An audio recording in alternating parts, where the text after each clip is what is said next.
Huge thank you to both Philips and FMC for welcoming me back.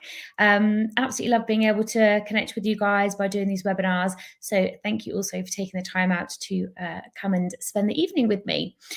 Today's webinar is all about shining again in dentistry, illuminating your career revival. Particularly, we're going to be focusing with teeth whitening strategies. So just to delve in a little bit into the aims and objectives and learning outcomes for today, just to give you a little bit of a roundabout idea exactly what we're going to be going through. So the aim of this webinar is to help make the dental team aware of the challenges and the opportunities associated with returning to work and the industry after a career break. We also want to highlight the positive impact of teeth whitening and how this can assist you in rejuvenating your career and provide insights and strategies for balancing professional and personal responsibilities during these transitions. The learner will understand how to identify the unique considerations and potential challenges faced by dental professionals returning after a work hiatus, and also acquire knowledge of the teeth whitening techniques and how to best utilize these to support their career. And finally, to implement strategies to balance career demands with personal responsibilities and create a positive work-life balance. So what I want to do from today is give you a little bit of an introduction to this kind of thing. And also it's kind of telling my story. For myself, there's been various reasons over the years as to why I felt I've had to revive my career, and I'm sure many of you will feel the same. So it's just pulling on things that have helped me along the way, challenges and opportunities that have come forward. So just a little introduction to start with for those of you who I haven't met before. So I am Megan Fairhall. I'm a dental hygienist and dental therapist. I qualified in 2010 from the University of Portsmouth. I'm also a key opinion leader for Philips. I've been working with them now for about 7 or 8 years. We've done some amazing things, really helping to make change within the industry. Their ethos is kind of to help as many lives as possible. So to be a part of something that massive really is a privilege and something that I am really grateful for and really do enjoy. I'm also one of the clinical advisory board members for my dentist. I'm the only hygienist and therapist currently on the board. Again, amazing opportunity. I absolutely love being able to work with them and being able to shape their 550 practices that they've got and just being able to help create change again within the industry. I also run my own teeth whitening training courses, and more recently as well, we have an advanced teeth whitening and icon training course, which has also led to me being a brand ambassador for DMG, who supply the icon products. So even for me, a lot of these opportunities and the things that I'm doing now, some of them are really new, and they're things that have come along since my last kind of career revival, and things are constantly evolving and constantly changing, and there's constantly lots of different opportunities out there. So I just wanted to kind of go through some of those with you today. Firstly, we're going to talk a little bit about the sides of career revivals. There's lots of different reasons for this, and some of you may relate to one or two of these, you may relate to more, but I'm sure that I'm not alone when I say that you've all experienced some of these throughout your career path. The first main career revival for me definitely sprung from COVID-19. I'm sure all of you felt that same way, getting back into practice after a period of time off. That, you know, was a good opportunity to start creating change. We had lots of new things to adjust to when we went back. So it's a really good example to start with, something that I know that everybody kind of went through at the same time. For me, more recently, was maternity. I had my daughter 2 years ago. She'll be 2 next week. And taking the time out for maternity leave and returning back to work had some major factors for me, was a really challenging time. So I'm sure, again, those of you that are mothers out there will be able to relate to some of these things. And I hope to be able to carve the path for some of you perhaps thinking about having children or going down that route as well. You may have had a spell of illness, or may have even had to take some time out to look after somebody within a family member or something that was ill. You know, these things can creep up on us in life and not always something that we would account for. You may just have hit burnout. I think that there's a very high percentage of burnout within dentistry. It's not uncommon. People, they're working long hours. It's an exhausting career path to enter. We're back to back with patients. We're taking on patients' anxieties and stresses all day long, along with running perhaps a business or family or households. There's a lot to account for, I think, when it comes to burnout and working in dentistry. You may be looking to just cutting down your clinical hours. Maybe that burnout's hit and you thought, I really need to cut down my hours. How do I kind of work smarter and not harder? And there's some things that we're going to go through today with you as well. You might have been taking a sabbatical, can be quite common. People just take some time out, go traveling, spend time pursuing other hobbies or other things that they want to within their career path.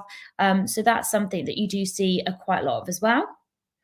This could also just be an opportunity if you're starting a new practice to go, right, I'm going to do things differently here. Now it's a good opportunity to kind of reinvent yourself and say, right, how can we work better in this practice? I want to change things. You may have been at a practice where you weren't happy, but perhaps you've learned a lot from that practice and you learned what you don't want to be doing. And now's your chance at a new practice to start doing things differently. I've definitely had a few of those over the years as well. You may also just be newly qualified and looking for a little bit of a path or things that you can actually work on yourself. Getting into practice, getting out there can be very daunting. So this might be an opportunity for you to find some inspiration. And that's all I want to try and do for you guys today, is just try and perhaps inspire you to revive your careers. I know what it's like to kind of be frustrated in dentistry, and that's what my final one comes to. You may just be having a lull in your career. As I say, I know what it's like to feel like I'm frustrated. I've felt in the past like I perhaps wanted to leave dentistry. It's not what I thought was my path. But actually, I think that I know whatever you've done to get to this point within dentistry, you've trained extremely hard to get here. I know what it's like going through dental school, being a hygienist and therapist. It's extremely hard work. So I personally felt, look, I got to this point. I don't want to completely throw away this amazing qualification that I've got. How can I change things? How can I build on that and create a career that I actually really love? And I look forward to Mondays and I look forward to my clinical time. I'd got to a point where I was probably about 8 years ago now. I was working 6 days a week, back-to-back hygiene appointments. It was just, for me, that was too much at the time. It was a very fast-paced clinic. I didn't have a nurse at the time. And this is one of the places I learned all the things I didn't want to be doing. So sometimes you've got to move around different practices until you find what it is that you want from that practice and how you can help to implement things and implement change. I've found over the years that something that I love to do is try and create change within the practices I'm in. And I often find sometimes that that isn't always aligned with the practice. And therefore, I feel as though that practice then maybe isn't aligned with me. And then that's when you have to kind of find somewhere that you slot in and maybe you're appreciated a little bit more, or your efforts are as well.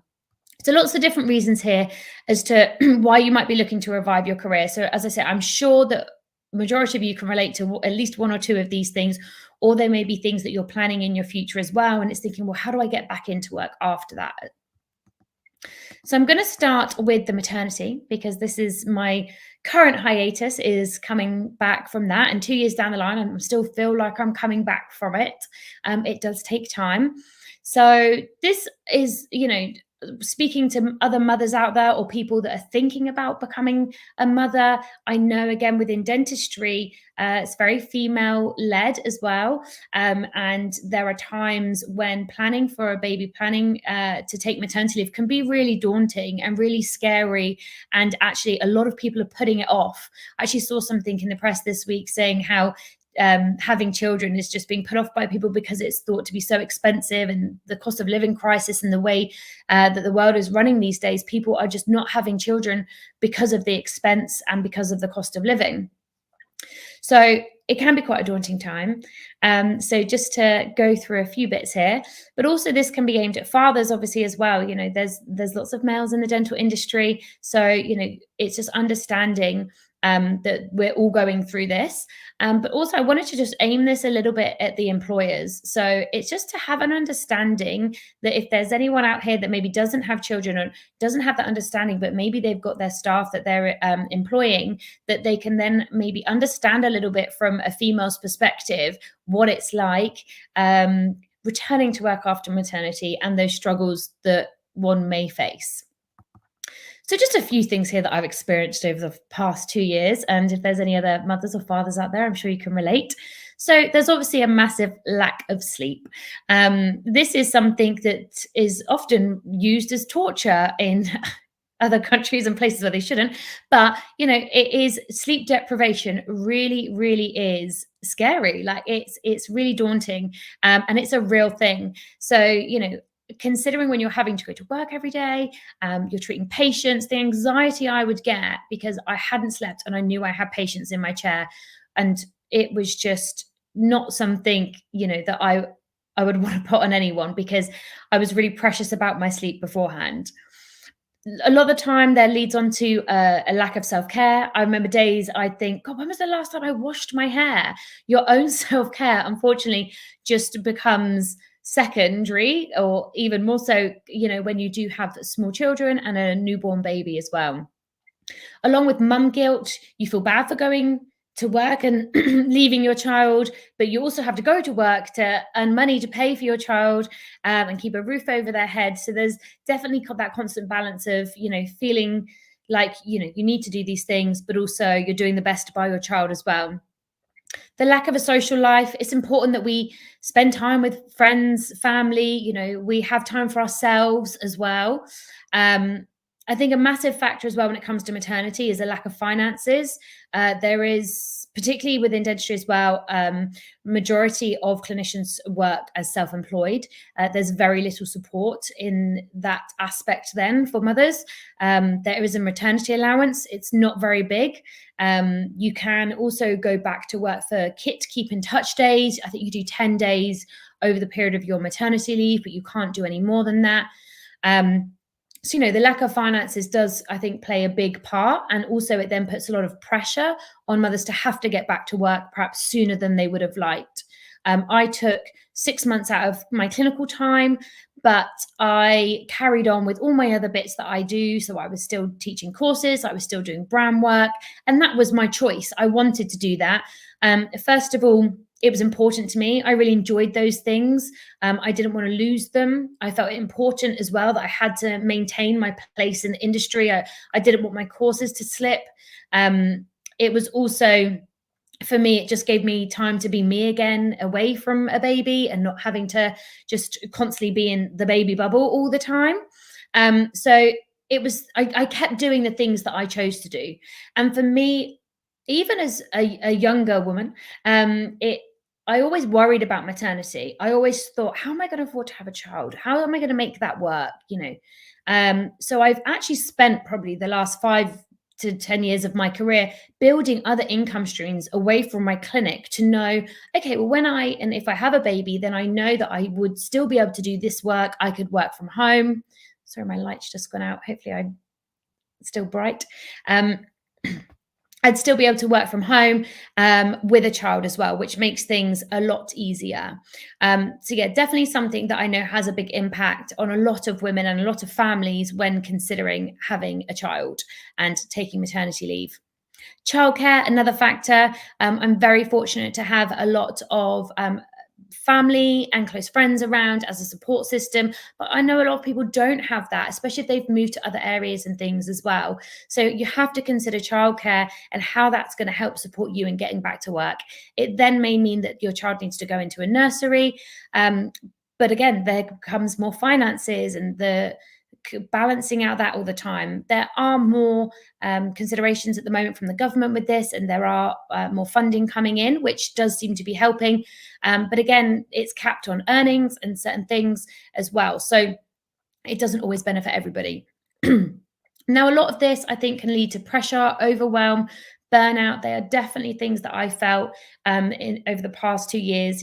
Having my daughter was by far the hardest thing that I've ever done, but also by far the most amazing and joyful thing I've ever done. Like, the moments of joy that she brings to my life every single day is just undeniable. And you can't say that enough, I think, as a parent. And as hard as it may seem at times, as stressful as it is, juggling everything, having that child in your life, or for me especially, is definitely worth it. As we know the saying about pouring from an empty cup, it doesn't help anybody. And I'm very lucky to have a very supportive husband as well.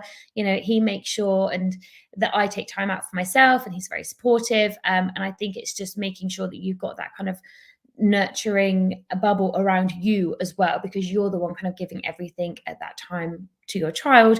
So it's important that you've got the support around you, and that you're doing things for yourself as well. So what's really important, I think, is just to often reset and refresh. So you want to reevaluate where you're at the moment. So I really took this time out before going back into clinical work. I wanted to just figure out, where do I want to be? What things do I want to change? How do I want my clinical day to look? How do I want my life to look? It's again, from having a child perspective, it's very different, because you get into a routine, it lasts for a few weeks, and then these babies move so quickly and things change so quickly. You quickly need a new routine. I feel like now at 2, we're at a good point, and we probably will stay like that for a while now, because she's got her nursery hours, I've got my clinical hours, we're in a good routine and regime, and things should steady out now. But it's taken 2 years to get to that point. So you just have to really be adaptable to change, particularly when it comes to children being involved with it as well. But just think about, where do you want to be? How do you want your week to look? Set some goals, and just make sure that you're kind of then taking the action to move towards those goals. A lot of people will, write out their goals list, do their little manifestation board, but if you're not putting the actions in place to be able to carry these things out, then they're just a dream. They're not actually necessarily going to become your reality. I also think it's really important to regularly review this. I'll go through that more in a sec. But investing in yourself and your work. So I will invest in myself, and particularly my work financially. Every year, I will invest back into my business and what I'm doing. I want to see growth. I want to see development. So it's important that you're putting that investment in. There's also time investment. I generally don't work clinically on a Monday. So those Mondays for me, that's my time investment day that I am putting into my businesses and what I want to do moving forward. I take meetings. It's also quite a nice day, because then Monday for me is always a very it's my schedule, it's my time. I will go to the gym. I know I definitely can get my gym session in on a Monday. My daughter's at nursery. I get any meetings put in. If I've got a big bulk of work to do, that gets put in on a Monday. And I know every week I've got that Monday to get things done. And it's quite nice, because you never kind of get that Sunday night feeling of, oh, I've got a long clinical day tomorrow or anything like that, because I know on a Monday, everyone's out the house. I've got the house to myself. I get on with my work, and I can just get into that headspace and that zone that I need to be productive, and get some really deep work done. So invest in yourself, invest in your future, and just take that time out. Another thing that we don't do enough of anymore is sit doing nothing and sit and just think. And when I do these webinars and things, I have to really get into that space to think, what am I going to present? How am I going to present it? And what's the value that's going to be added? And you need to take that time out for these kind of things, to just sit and just be in your own head and think about things. We spend so much time now, just when we have a spare moment, we're scrolling through our phones, and we're not just stopping and thinking, and that's where good ideas come in. That's where we envision the future. That's where people create. So just take some time out for yourself, once a week, once a month even, to just sit and, read books and just get into that creative headspace. It will help you see a vision of what you want for your life and your future. Something else I do regularly is regular kind of practice meetings, manager meetings, and TCO meetings. So especially with my TCOs, my treatment coordinators, I sit down with them at least every few weeks, and we run through everything. We see how everything's going. We review what's been done, and then we look at the plans we can make moving forward. So I have a whitening tracker. So for all my whitening patients, every whitening patient gets put onto my whitening tracker, and then we can monitor them moving forward. We can see at what point they're in their treatment, and then also we can recall any patients that are due their 6-monthly hygiene exams and whitening top-up syringes as well, and then recall any patients that perhaps didn't turn up to that consultation or said phone me back in a couple of weeks, and we've just got that to monitor all the time. We'll talk about events we could go to, social media posts that we're going to do. It's just a really good opportunity to just sit down together, make plans, and then go away and take the action for those plans as well. Another thing I do with my husband every 3 months is a household meeting. We call it a household board meeting. Here's a picture of us doing it here with our lovely dog, Wallace. He was taking the minutes for us. So we'll sit down every 3 months and we'll just go through every kind of pillar of our lives, and we'll make plans for those pillars. And then we come back 3 months later, we see, have we ticked those things off? What else needs to be actioned? Where are we at? It just helps us stay on track. It helps us plan for the future together as a couple, as a family, and just make sure that we're covering all bases for our lives as well. And for all of this, whether it's with your practice or with your family, it's about communication, just all being on the same page, singing from the same hymn sheet, and just setting the same goals and working towards those goals together. Should I press next? So something that I did after maternity leave as well was I did a big rebrand. So with my website, my social media, I just thought, you know what, I'm just going to redo everything. I got to a point where I felt like a different person, and I thought, I don't resonate with how my branding was before. This is probably the third time I've done a rebrand as well now. I think the second time was after COVID. So again, there was all this change going on. And then this time after having a baby. So I just wanted to take a step back and think, where am I now? Who am I now? And how do I want to portray that to the world? And so going through all of this process was so cathartic. I was with my designer. So I have a designer that does all these things for me. And we really went through, we stripped it right back. And it's going through the values of who I am as a person, who I am as a clinician, the different colors, the tone of voice that I want to be using and coming across as on social media, even down to the fonts. All of this just, it's completely different from what I was doing before. And I feel like it's more reflective of who I am. But just going through that process, it just allowed me to really dig deep into who I now was. So I'd really recommend doing something like that. If you feel like you're trying to find yourself again, who are you? Who are you in this world? Who are you in dentistry? Who are you to your patients, your family, your friends? Just going through this kind of process. So we redesigned my website. We have then done social media, and we've redone some patient leaflets. For me, obviously, I don't have my own practice at the moment, but it is, you might look at your practice aesthetic.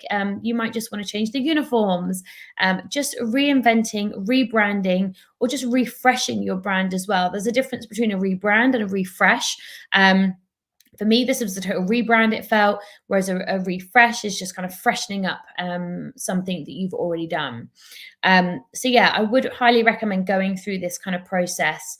It just helps you really dig deep. And with my designer, she was so good. Like, she would just ask me questions that were really personal questions, but that's what it takes to get to this level of depth when it comes to creating a brand. And like I say, all the different parts that come with it as well. Now, let's think about some of the challenges that you may face when you're kind of looking to return to work after a bit of a break. Oh, sorry, I've gone back there. My button's not working. Moment, there we go. So firstly, becoming a parent, obviously that has an array of challenges, as we've mentioned, the lack of sleep, the lack of time that you perhaps feel like you have as well, the headspace. It's something that you can't kind of understand until you're in that. And I don't think a lot of people can understand that. It's just the headspace that comes with what the child needs next. Are these things in the bag? When do I wash their hair? Have the bottles been done? There's just an array of things that are just taken up in your headspace that then don't allow that headspace before, where maybe you were being creative or you were thinking about work or planning other things. So there's lots of challenges there. You may feel like you've de-skilled slightly, having some time out again after COVID. We all had a couple of months off to some extent. So going back after that time, even then felt a little bit daunting. What do I do? Is a bit like riding a bike. I think once you're kind of back in there, you don't forget. But there is that worry of de-skilling, or even from a communication perspective with patients. Can I still communicate with them? What are patients' needs? What's going on in the world of dentistry? This can all just massively affect confidence when returning to work. For me, I had quite a challenge of rebuilding my books. The practice that I was working at when I left to go on maternity leave, within a few weeks, they were merging the practice. So I knew this was happening, but I was kind of in baby land and went off to do all of that. And then when I came back 6 months later, the practice had merged. We'd gone from 5 or 6 surgeries to, I think, 10 or 11 I think we've got now. So we doubled in size pretty much. And prior to that, there was myself and another hygienist working there, and I went back in, and suddenly there was 7 hygienists working in this practice. We had gained some new patients because we'd merged with another practice, but not enough for 7 hygienists to be working. We weren't all full-time.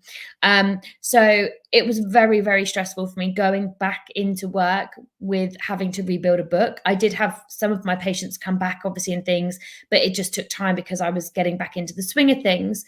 So yeah, it's rebuilding a book. If you've taken some time out and you're going back in, it takes time to rebuild. Similarly, after COVID, I had a similar situation. I had to rebuild that book. So luckily I had a bit of experience from having to do it after the time off from COVID. But now it was like, right, I'm going to do things really differently this time after going back to work. And I've been back at work, I think, 1.5 years now. And the way I work is so different to how it was before I went off for maternity leave. And just from me going back, it was saying, right, things need to change. I am here to work so much smarter and not harder. And I got to a point where things have really turned themselves around, but it has taken me nearly 1.5 years probably to redo that. You have to know that it is going to take a little bit of time. Technology advancements, obviously, things are just advancing so quickly, especially in AI and things in dentistry. It may be that you haven't been using the scanning tools, or there's lots of other AI bits coming in with the softwares and things as well. So you may feel like you've been a little bit left behind because you're not up to date with all the technologies. There might be changes in laws and regulations.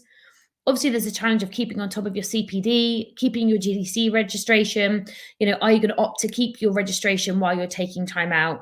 I would advise to always do that, especially if it's just for a short period of time. It's quite hard to re-register sometimes again, or it's a lot of work. Keep on top of your CPD as well while you're out of work. I know it seems like a bit of a chore, but actually it's good, I think, just to keep your hand in and keep dipping into these things and just keep your brain ticking over. And also, it's just a relief to know you've done it, rather than going back into work and then suddenly you've got this pile of CPD to catch up on as well. And again, as we've mentioned, finances, getting back into the swing of things, building up your books again, and just making sure that your finances are where you want. Unfortunately, again, as self-employed clinicians, we are reliant on bums on seats as such. So it's one of those things for us when it comes to our books. If they're not busy, we don't get paid. So that can be very frustrating as well.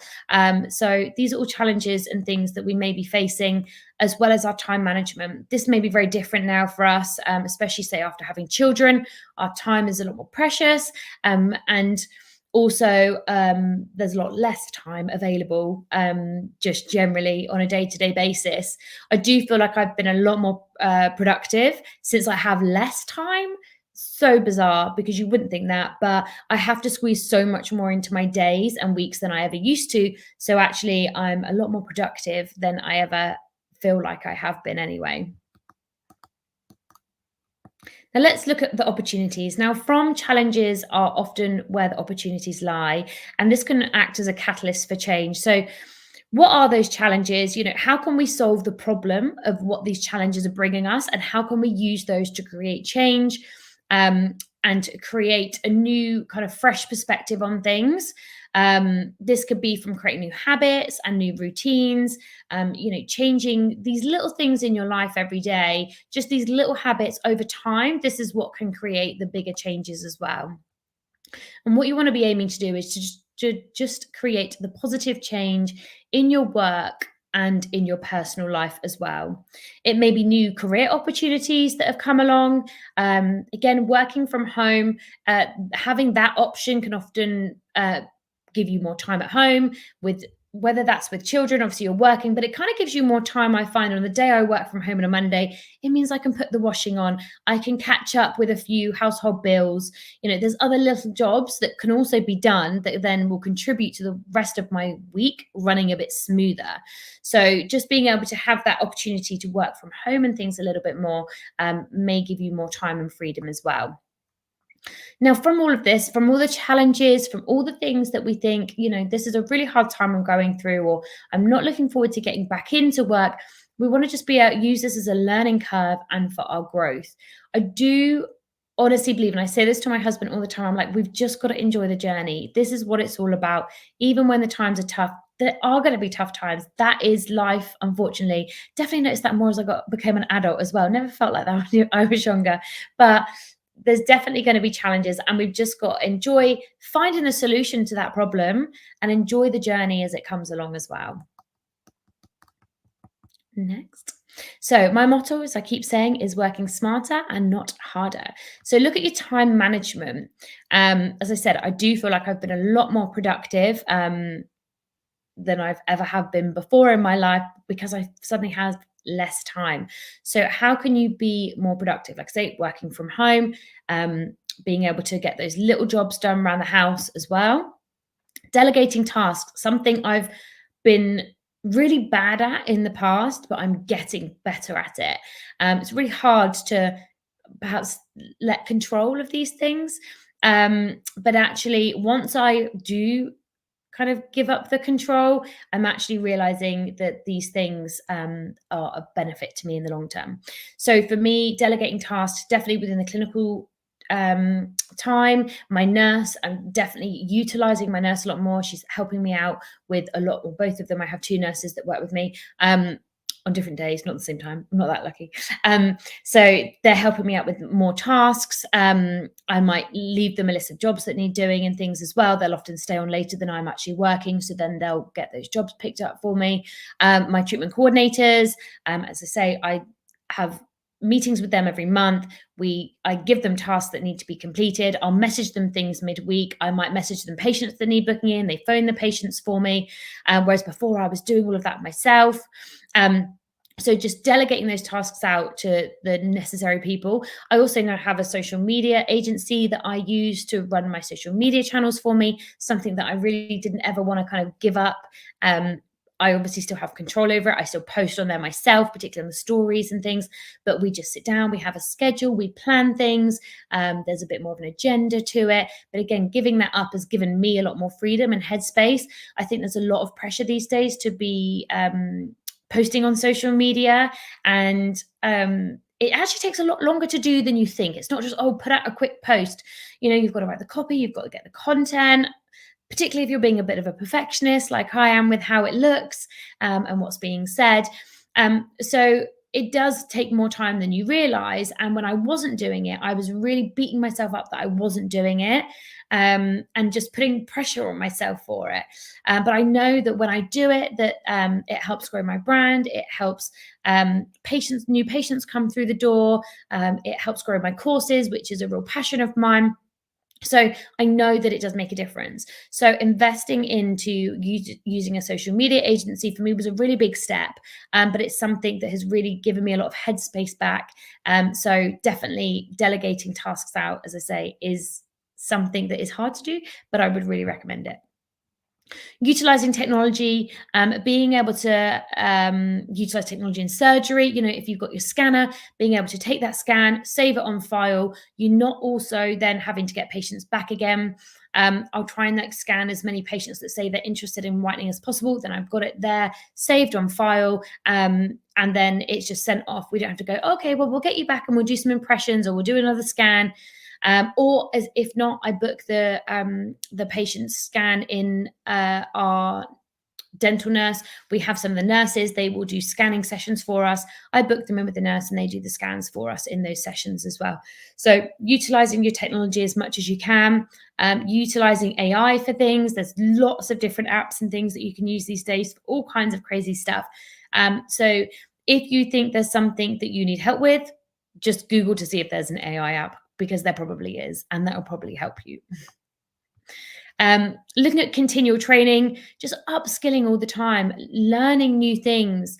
I do think that this then really helps you to just create a day that you love. If you're doing certain treatments and things that you like to do more so, but just having that continual training. Enhance your protocols. Look at how you're currently working. How can you streamline things? Look at the workflow. You want to optimize both the protocols and the workflow to just streamline your day. Again, get other staff in to help you with these things. Because they're two things, again, since I've gone back recently, I have really streamlined everything as much as I possibly can, and even doing extra training with all the staff as well. Or even on my days off, I'm going in, I'm doing extra training with the staff, or when if I finish at lunchtime, then I'll stay on and do extra training as well. It's important. By me investing into the staff like that, they're going to really know, right, this is how Megan wants things done. This is how the day needs to flow. And also, I've done lots of training with my staff on whitening. So they know that if someone phones up and inquires about whitening, they know everything there is to know, and they know the booking protocols. And it's just really helped to streamline everything.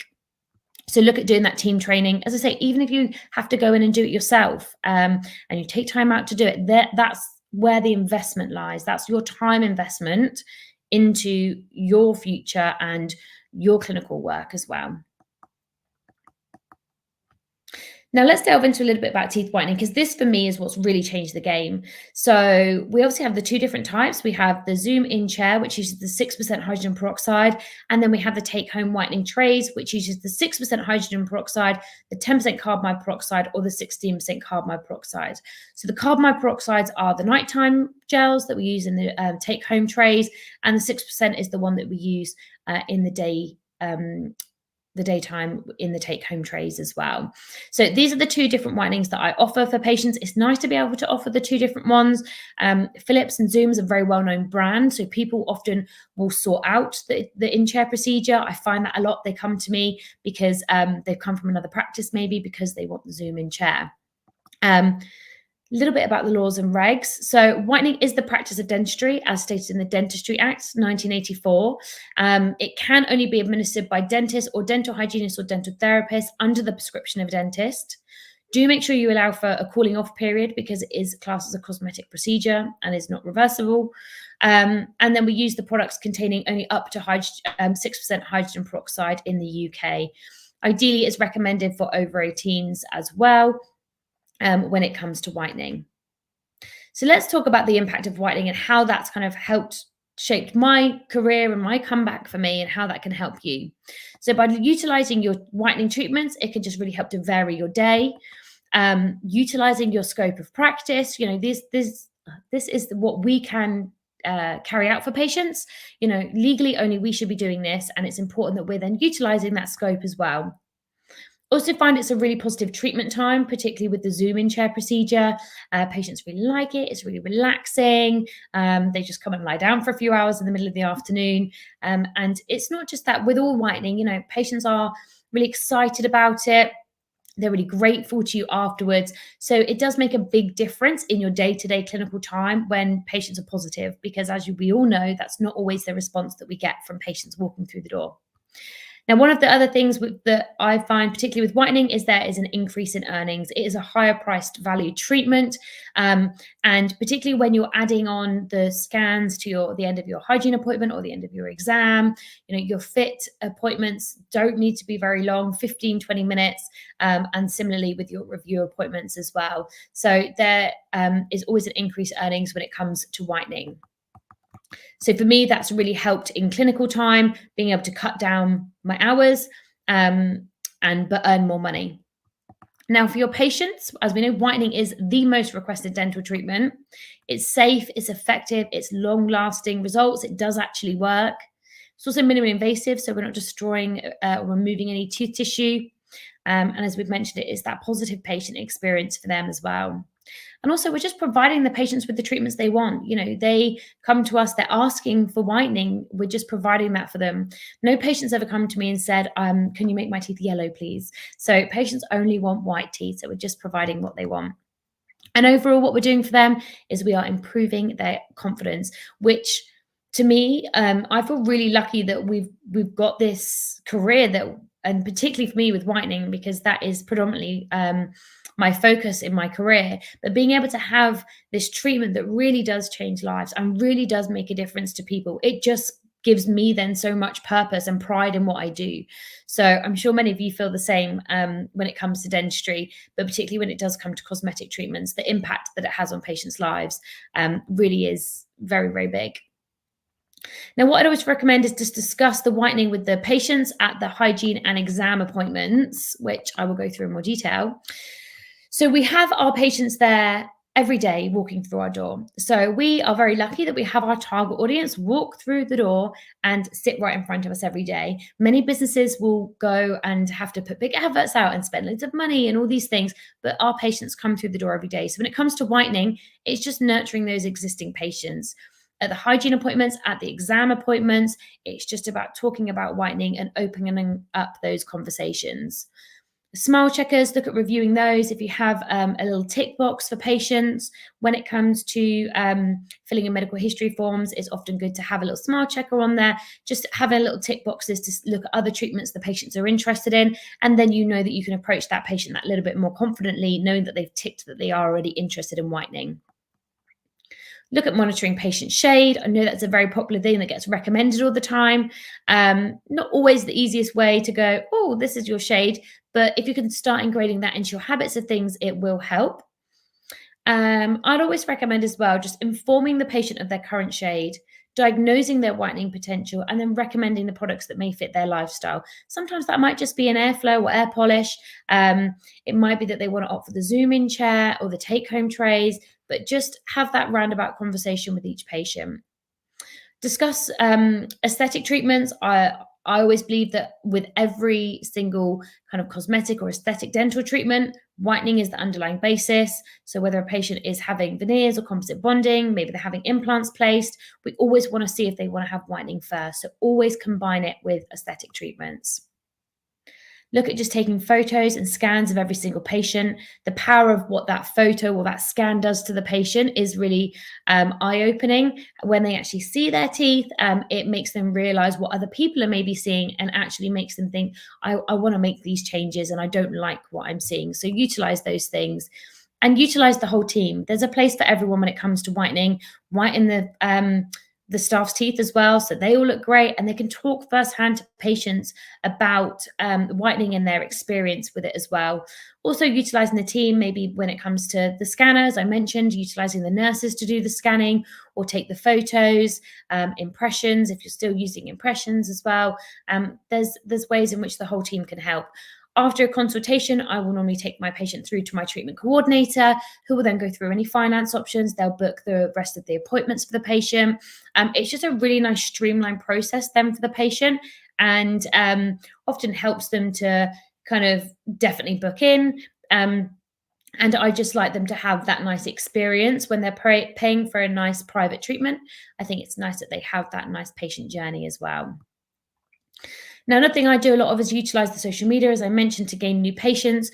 The main reason I like to do this is because it fills my day then with the treatments that I really enjoy doing. And then that makes my day a lot more fun and a lot more enjoyable. So I predominantly will look at marketing my whitening treatments, airflow, bonding.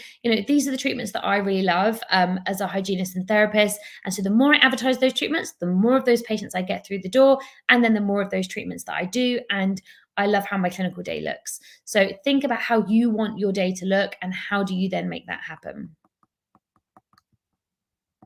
Now, let's talk a little bit about work-life balance. Okay, so what does that mean to you? What does a good work-life balance mean to you? We're all different, so we'll all see things a little bit differently. Um, for me, it was very much about how do I increase my pound per hour, to then reduce my hours or not have to work so many hours and be in clinic so much. And like I say, in the last year and a half, I was trying to get a figure off my manager today to see if I could see exactly what that was. But I would say I'm close to probably doubling my pound per hour to where I was a year ago and to where I am now. And that is because I have worked smarter and not harder. And just by introducing all these different things, I don't want to have to be away from my daughters, to be earning more money. I want to go, right, these are my clinical hours. How do I maximize my time in those hours?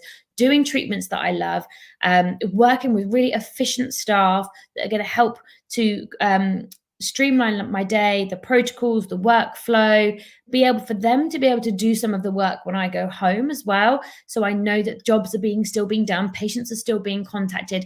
Their support staff, they're there to support you as well. So make sure it's utilizing them. Or if your support staff watching this, how can you help support the clinicians as well? And the aim often with most people is to increase your free time. You want to be able to, go to the gym or go and do your hobbies, go and do the things that you want to be able to do. Also may give you the opportunity to explore other options in dentistry. This is definitely something that it allows me to do. My time isn't solely spent in clinic. My time is spent doing a variety of different things. Every week is different. I'm here now doing a webinar for you guys this evening, being able to have these different strings to my bow, and also different income streams as well. It really helps take the pressure off one thing. I always believe that having multiple income streams helps. If my clinicals a bit quiet, then I've got other areas that helps kind of build the pot back up, and it's then not putting so much stress and pressure on me when I've got nursery bills to pay and social media companies to pay and designers and everything else as well. Now, really important to take time out for yourself. It's really hard to do as a parent, but just trying to take some time out for yourself, rejuvenate, regroup, and just fill your cup up. As we said earlier, like making sure you're filling your cup up. You cannot pour from an empty cup. It definitely is not advised. Carving out time for family, carving out time for friends and to socialize. Again, I get a lot of energy from my friends when I'm socializing and just laughing and switching off from work. Otherwise, it can become more consuming, or switching off just from family life as well, being able to be yourself again and take that time out. I do think that's really important. And obviously carving out for family time as well, just putting the phones down, making sure that I'm present with my daughter, playing the little games that she wants to play and just laughing. So, that is what is most important and what has to come first. Carving out time for hobbies, probably don't do this enough, but I love my work so much that I do feel like it's partly a hobby. But carving out time for hobbies, for me, that's perhaps going to the gym, because exercise is really important to me. That for me is the kind of my health is always the baseline, because when I know when I'm being unhealthy and when I'm not exercising, then other things start crumbling around me. Whereas when I've got that base, that really helps me to then grow beyond that. Look at establishing boundaries, obviously, to make sure that you know when to switch off from work, or, I will never message my team outside of work hours. I will only ever do it, and I want that kind of reciprocated to me as well, because I think it's important to just establish those boundaries and know when to switch off. Look at your support system. I remember my closest friend, Sarah Buckley, she's a dentist. And she said to me after I had my daughter, you have to buy your village. And she wasn't wrong. So in this day and age, unfortunately, we live in a very different world. And you do have to perhaps look at paying for other people to help, whether that's, I try more to perhaps pay other people to help me keep on top of things at home, as opposed to looking after my daughter. I'd rather be looking after her and paying somebody else to help me with the cleaning or getting the car washed, sorting things out, whatever that is. So it is about buying your village. As I said, I'm very fortunate to have a lot of family members around us, but we also do have a kind of babysitter nanny that we can call on when we need to as well. So we know we're not always calling on our family, giving them a bit of a break as well. So look at your support system, call on people. It's very, very hard to ask for help sometimes. And I know that I've definitely fallen guilty for not asking for enough help from other people at times, but that definitely just leads to burnout. So try and lean on people when you need them. Focus on those pillars of wellness, as I've mentioned in previous webinars. And as I said, also for me, that kind of health and exercise, healthy eating, that is a good pillar to kind of start with and make sure you're focusing there. And take regular breaks, something I don't do enough of. Take regular breaks, take time out for yourself, with your partner, with your friends, with your family, and on your own as well. Just take regular breaks, use it to rejuvenate, regroup, and just refresh everything. And you'll come back with a lot clearer headspace. Now, the benefits of a good work-life balance: improved productivity, improved mental health, stronger relationships, and enhanced job satisfaction. So obviously, this is all a work in progress. But for me, partly the comeback journey, I found it really useful to kind of like re-engage. So getting out to networks, conferences. I'm here in this image speaking at one of my dentist conference here with the Philips team. It was just good to, again, get outside of babyland, get back into the world of dentistry, network. Again, at conferences, you can see exactly what's going on, what are the new things coming out, and just speaking to other professionals within your work as well. Look at doing some more training, some webinars, reading. I just find even with reading, like just picking up a book, it just sparks ideas for me, and just helps me get creative as well. And then that kind of leads on to other things.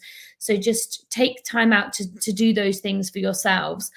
Similarly, like with webinars and training, like very much what you guys are here doing with me now, it's just about thinking outside the box. How can you do things differently?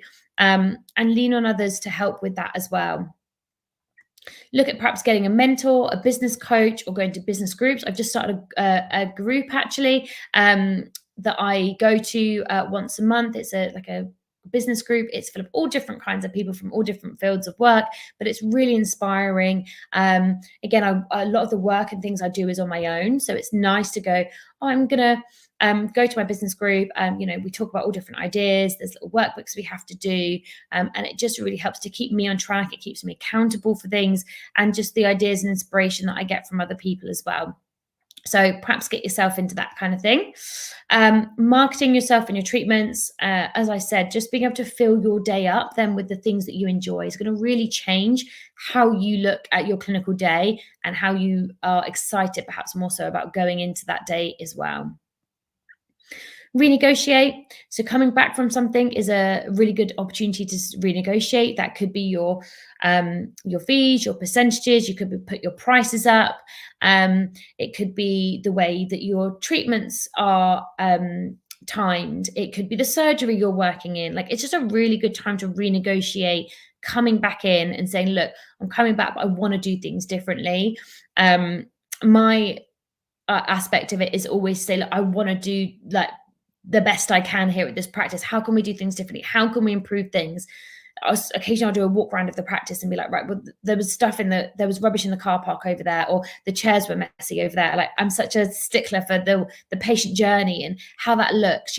It's just thinking about all aspects of your work. And it's just a really good way to go back in and start afresh.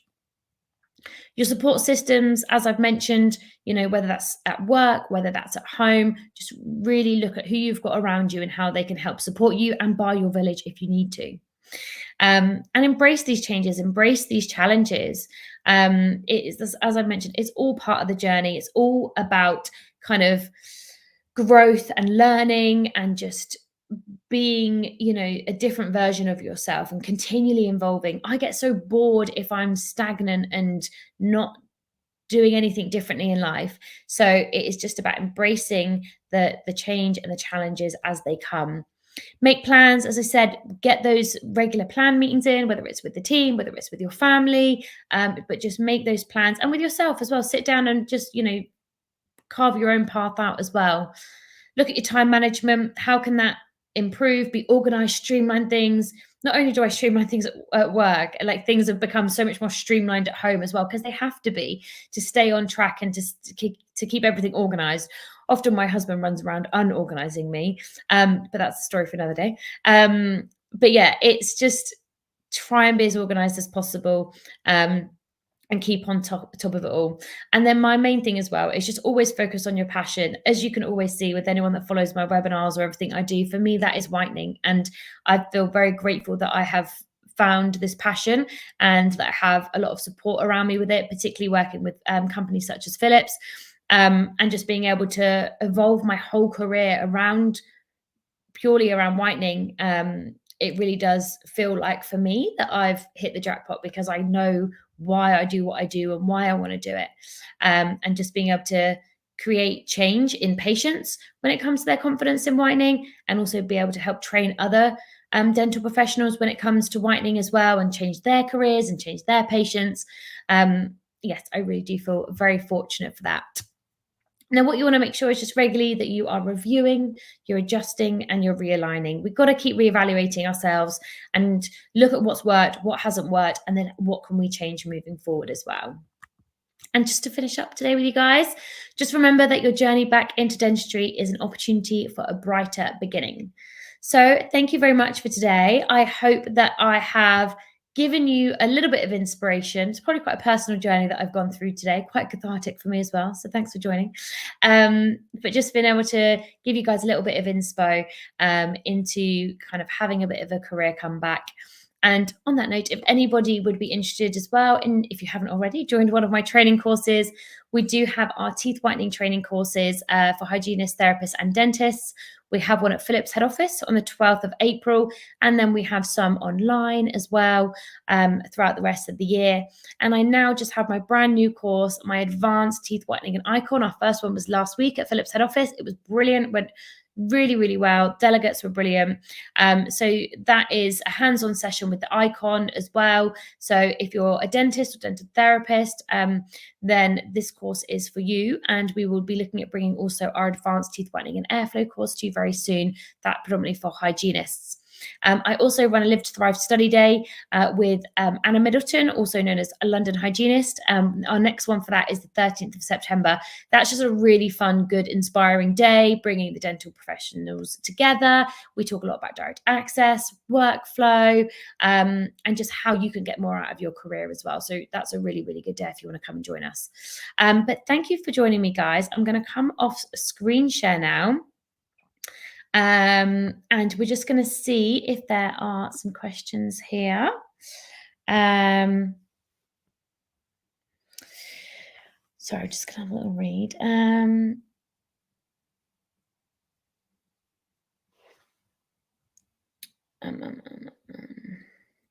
Okay, so I've got a question here from Michael. He said, thanks for talking about maternity. How can a male ally in practice ensure a smooth return for DCPs and associates returning after maternity? God, a lot of things. I think it's just knowing that there is that support system there. Obviously, when it comes to having children as well, there's often a lot of illness. They may need to have time off. So it's just those considerations. Again, I'm very lucky. I've got a very good support system around me. So I generally don't take a day off clinic. My daughter goes to my mum's or someone's. Or my husband is very around actually as well, because he runs his own businesses. So he's often at home. But I think it's just factoring in often just the lack of sleep and just knowing that they're going to be more tired, maybe a bit more kind of on edge, and just if there's any additional support that they would need, and whether that's extra duties with extra clinical staff, with extra support staff, and things as well, and just checking in with them regularly. I think just being able to check in and know that they're okay, and just asking them if there's anything that they need as well. So Anna has said, thanks, Megan. How can the practice best support the development of dentists, do you think? It's quite a broad question, but I think regular meetings, I think regular clinicians meetings are really important. I think being able to have time with together as a practice, the whole practice as well is really important. It just helps build team morale. I think you need to look at courses as well. What kind of courses and training can you get your clinicians doing? How can you support their career development? What aspects of their career did they want to hone in on? Everyone's a little bit different. So they all have areas that they will have more interests in. And then also, how can they all refer those different interests to one another as best possible as well? But perhaps team days out, team days in as well. I'm doing like some training soon for a mini kind of corporate setup where they run the training days regularly. I think every quarter. They have speakers come in. They, ask what subjects people want as well. So it's very reflective of what their clinicians want. So I think it's very much asking them as well, what do they want? How can you support them and their development? And then also, what were the details for your training course? So that is, if you head to my website, which is Megan Fairhall Dental, and then it's /academy. Then all my training course details are on there as well. They're predominantly run online, and there are some in-person ones at the Philips head office, which is in Farnborough, which has got really easy links from London and the Southwest in general. I live in Bournemouth, and it takes me about an hour or so to get there. And then also some of the other courses we're looking at running in the north at the DMG head office as well, which is in Manchester. So yeah, keep your eyes open for that one.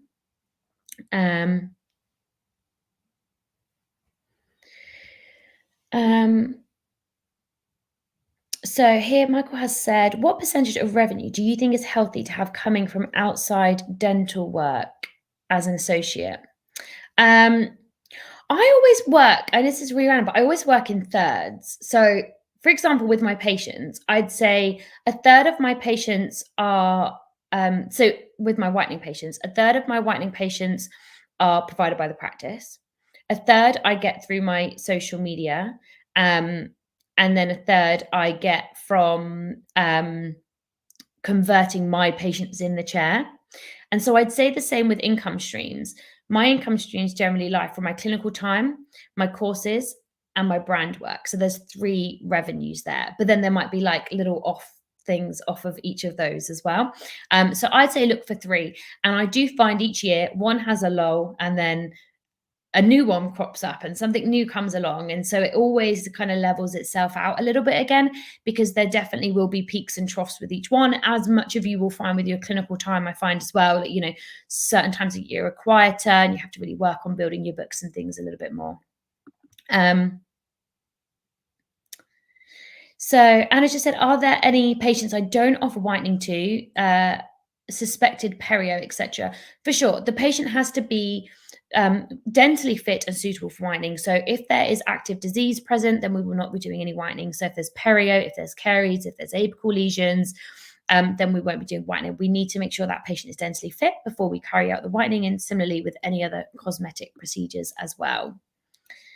And then Emma has just said, when patients come directly to you, how do you incorporate the dentist into giving you the prescription?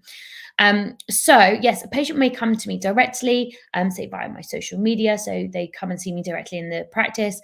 That's just for a whitening discussion appointment, a bit of a consultation. We talk about the different options. I'll have a little look myself.